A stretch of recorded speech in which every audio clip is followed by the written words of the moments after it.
انا اسمي انس مختار. طبعا انا كنت من صغري بعزف اكورديون لحد ما وصلت للكليه. طبعا بعد ما خلصت الكليه المفروض لا اعرف صنعه ولا اعرف اي حاجه، ما اعرفش اي حاجه غير الغنى وغير الاورج وغير العزف. جيت ظبطت البدل وظبطت البوستر وظبطت كل حاجه. كنت عندي 20 سنه لسه. طبعا جو كله طبعا ان الواحد يمشي فيه طبعا حريم، نساء، شهره، كل حاجه، فلوس زي ما تقول كل حاجه. فطبعا جيت قعدت مع نفسي قلت يعني هو انا هروح الفرح هجيب فلوس، الفلوس اللي هجيبها دي حرام، الاكل اللي هاكله حرام، اللي هجوز حرام، الشقه حرام، كل اللي انا بصرفه فلوس حرام. قلت والله ما انا ماشي في الموضوع ده. طبعا قعدت طبعا ناس تقول لي اطلع، ناس تقول لي يا فاشل، ناس تقول لي يا عاطل، انا مش معايا صنعه، مش معايا فلوس، مش تجيب اي حاجه خالص. طلعت طبعا راس البر مسحت عربيات، بان الناس اللي كانت المطربين عدوا عليا، كانوا بيعدوا عليا يشوفوني، ناس اعرفهم كانت بتعدي تشوفني، طب ليه كده؟ غسلت عربيات. سرحت في شغلانه في راس البر اسمها الزبادي، بتشيل زبادي، بتلف على الشقق والعيشه تبيع زبادي. كان رزق جميل جدا ما شاء الله، احلى شغلانه اشتغلتها. الناس قالت لي طب ما اطلع غني وصلي الفروض في وقتي.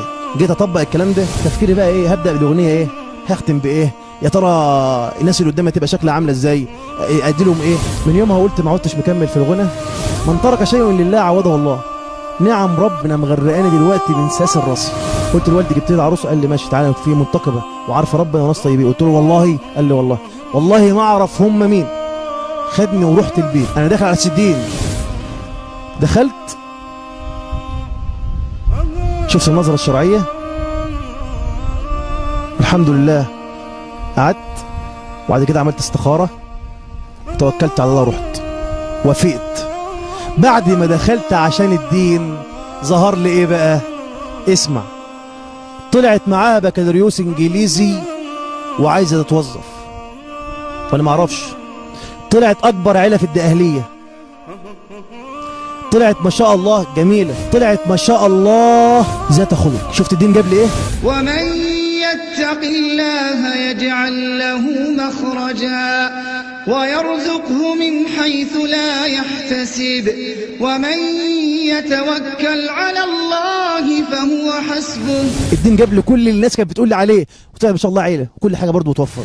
اللهم استعملنا ولا تستبدلنا. اقرأ اقرأ يا محمد، السلام عليك يا رسول الله، السلام عليك يا حبيبي يا رسول الله. اللهم لا تدع لنا ذنبا إلا غفرته، ولا مريضا إلا شفيته، ولا ضالا إلا هديته، ولا آيما إلا زوجته، ولا آيما إلا زوجته، ولا ميتا إلا رحمته. اللهم اغفر لنا يا رب العالمين. إنك لا تهدي من أحببت ولكن الله يهدي من يشاء وهو أعلم بالمهتدين. اللي قدامكم ده طبعا يعني بصرف النظر بقى عن اللحية وعن الواحد مليان وكده، كنت زمان بقى ستايل وروش ومش عارف ايه. واول ما اشتغلت في فندق الجامعة، في فندق رمادة، من وانا عندي 18 سنة تقريبا، من 10 سنين فاتوا. كنت بقبض حوالي 2500 تقريبا في الشهر. بيجي لنا سياح من جميع الدول العربية، مطلوب منك مقابل فلوس انك بتاخدها انك ترقصهم وتبسطهم وتعمل كل اللي هم عايزينه. المهم ففوجئت ان انا بتقدم لمسابقه مشهوره جدا، ستار اكاديمي. طبعا انتوا عارفين ستار اكاديمي طبعا يعني. والمهم من وسط 3000 واحد قال لك احنا هنختار اكتر 30 واحد اتراكتيف، يعني جذاب وتحس ان هو كده سوبر ستار يعني، وصوته حلو. فالمهم كان للاسف الشديد اخوكم ابو بلال من ال 30 واحد دول اللي سافروا من لبنان. وتوصل بقى طبعا انت شايف الدنيا من بره، لسه ما شفتهاش من جوه عامله ازاي. بمجرد وصولنا هناك يلا اتفضلوا، اول اختبار هنكشف على البنات فيرجن ولا لا. طبعا انا صدمت. الحمد لله رب العالمين، الفطره اللي كانت عند الواحد خلته يرفض هذا الكلام في الاخر. وقفت مره كده فقال لي خش ارقص مع واحده لبنانيه. والله يا اخواني كانت لابسه يعني قسما بالله لبس انا اتكسف البسه، انا الراجل والله اتكسف البسه. تمام. فالمولى عز وجل يعني الهمني ان انا اقول له لا انا مش داخل. قال لي ازاي؟ ده فقره اجباريه انك تدخل وترقص وتورينا مهارتك كمان. فهي جت قربت مني ومالك في ايه، تقبرني ومش تقبرني؟ قلت لها انت هتقبروني، هتيجي معايا انت في القبر تقبرني ايه وبتاع؟ انا ما الكلام ده سبحان الله، هي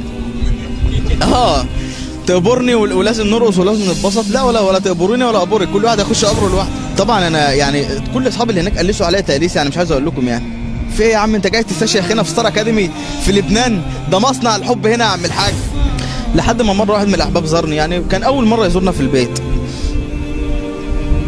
قال لي يا اخي تعال جرب معانا، يعني يوم بس كده نطلع في المسجد مع بعض نشوف الوضع ايه، نقعد نتكلم ونتبسط ومش عارف. فالمهم فوجئت وانا واقف كده مع الاحباب، لقيت ايه، جت الصلاه خش امام، مش نظام بقى ايه، هم يظهر كلهم متفقين عليا وعارفين ان انا كنت مطرب، فلقيت كله بيزقوا فيا مره واحده. فببص لقيت نفسي قدام المايك، بفضل الله عز وجل طلعت وقرات، ومن هنا بقى كانت الحمد لله رب العالمين هنا. الروح تسري والملائك حولنا، طاب المساء والقلب يسبح في بحار الشوق يحمله الرجاء. أسأل دموع العين عن سر